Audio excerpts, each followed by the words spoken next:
الحمدللہ کفا وسلام علی عبادہ الذین اصطفیٰ اعوذ باللہ من الشیطان الرجیم بسم اللہ الرحمن الرحیم فمن یعمل مثقال ذرۃ خیرا یرہ ومن یعمل مثقال ذرۃ شرا یرہ صدق اللہ العظیم۔ کیا آپ یہ جانتے ہیں کہ آپ کے مرنے کے بعد آپ کے رشتہ دار آپ کو جنت میں پہنچا دیں گے؟ آپ کی اولاد آپ کے لیے قرآن خوانی کر کے آپ کو بخشوا لے گی۔ یقین جانیے آپ کا وہ زندگی میں کیا ہوا عمل ہی آپ کے کام آئے گا جو آپ کر کے اس دنیا سے گئے ہیں۔ مرنے کے بعد تو حصے کے بٹوارے میں لوگ لگ جاتے ہیں۔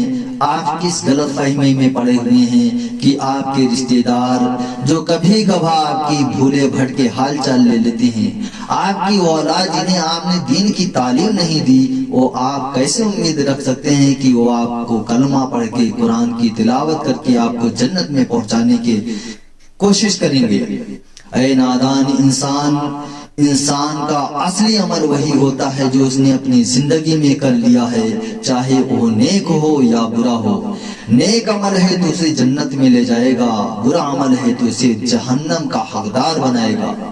تو جو کرنا ہے وہ کر لو۔ مجھے آج افسوس ہوا، صبح ایک بندہ آیا، کہتا ہے میری ماں کا انتقال ہو گیا ہے، اس کے لیے اعلان کر دیجئے کہ نماز جنازہ آج 10 بجے ادا کی جائے گی۔ اور اس بندے کو یہ فکر نہیں ہے کہ فجر کی اذان ہو چکی ہے، فجر کی نماز پڑھ لے، جبکہ اس کی عمر 70 سال سے کم نہیں رہی ہوگی۔ بتاؤ، اس عمر کے پہنچ گئے ہیں، پھر بھی اپنے عمل کا خیال نہیں ہے، اپنے آپ کے بارے میں سوچ نہیں سکتے۔ آخر آپ کو دنیا میں خدا نے بھیجا کس لیے ہے؟ خدا کا قرآن اعلان کرتا ہے وما خلقت الجن والانس الا لیعبدون، ہم نے جناتوں اور انسانوں کو نہیں بھیجا مگر اس لیے تاکہ وہ میری عبادت کریں۔ آپ بتائیے، آپ نام کے مسلمان ہو کر زندگی بسر کر رہے ہیں، آپ ہی جیسے مسلمان سے آج اسلام بدنام ہو رہا ہے۔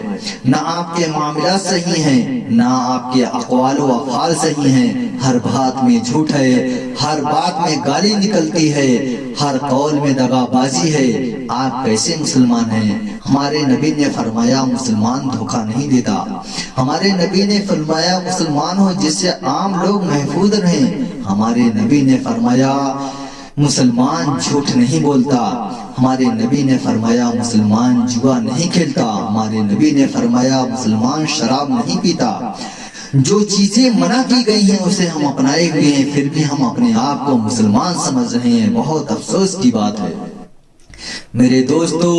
وقت آج کل ٹالنے میں نکل جاتا ہے اور آپ کا ایسا وقت آ جاتا ہے کہ آپ اپاہج ہو جاتے ہیں، آپ کو فالج لگ جاتی ہے، آپ کی عمر اتنی ہو جاتی ہے کہ آپ جوانی میں نہیں سجدہ کیے تو بڑھاپے میں پہنچ کر بھی سجدہ بھی نہیں کر پاتے۔ بہت سے لوگوں کو میں نے کرسی پر بیٹھ کر نماز پڑھتے ہوئے دیکھا ہے، جن کی پیشانیاں اور ناک جوانی کے عالم میں سجدہ ریز نہیں ہوتی، خدا کے سامنے نہیں جھکتی، خدا ان کو اپنے آگے جھکنے سے محروم کر دیتا ہے، وہ عمر دراز ہونے کے بعد جھک بھی نہیں سکتے۔ تو اپنے اس تندرستی پر مت اتراؤ دوستو، اس کو غنیمت سمجھو اور اللہ کی عبادت میں بسر کرو، کیونکہ وہی وہ سرمایہ ہے جس کے بارے میں ہمارے نبی نے فرمایا ہے کہ جس شخص کی جوانی اللہ کی عبادت میں بسر ہو، پروردگار عالم اسے بلا حساب کتاب جنت میں داخل کر دے گا۔ اب بتاؤ اس سے بڑے انعام اور کیا ہو سکتا ہے؟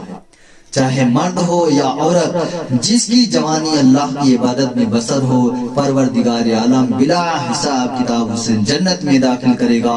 اب بتاؤ اس سے بڑا انعام اور کیا ہو سکتا ہے؟ جبکہ جس سے زرہ کی دی گئی، جس سے پوچھ تاچھ کر لی گئی، خدا نے جس سے پوچھ تاچھ کر لی وہ ہلاک ہی ہو جائے گا، اسے بچنا ہی نہیں ہے، اللہ ہے کہ اللہ اپنے رحم و کرم سے اس کی مغفرت فرما دے۔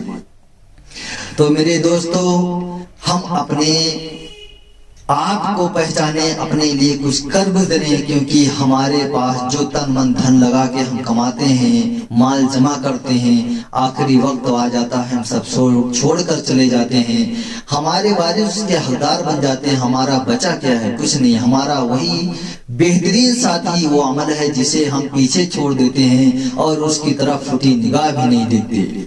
تو میرے دوستو، جو وقت گزر گیا لاوالی میں، لاہولی میں، اس سے توبہ کرو اور اب سے اللہ کی طرف رجوع کرو اور اللہ کی خوب جم کی عبادت کرو۔ بے شک اللہ معاف کرنے والا، بہت بڑا مہربان، نہایت رحم والا ہے، وہ آپ کو اپنے حق بخش دے گا۔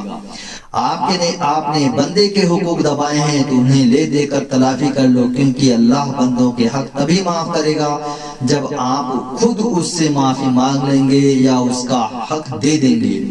خدا صرف اپنا حق معاف کرے گا جو حقوق اللہ ہے، اور حقوق العباد جو بندے کا حق ہے بالکل نہیں معاف کرے گا، اس کی سزا آپ کو ملے گی ہی ملے گی۔ دوستو، یہ پیغام اتنا اہم اور خاص ہے، اسے خوب شیئر کیجیے۔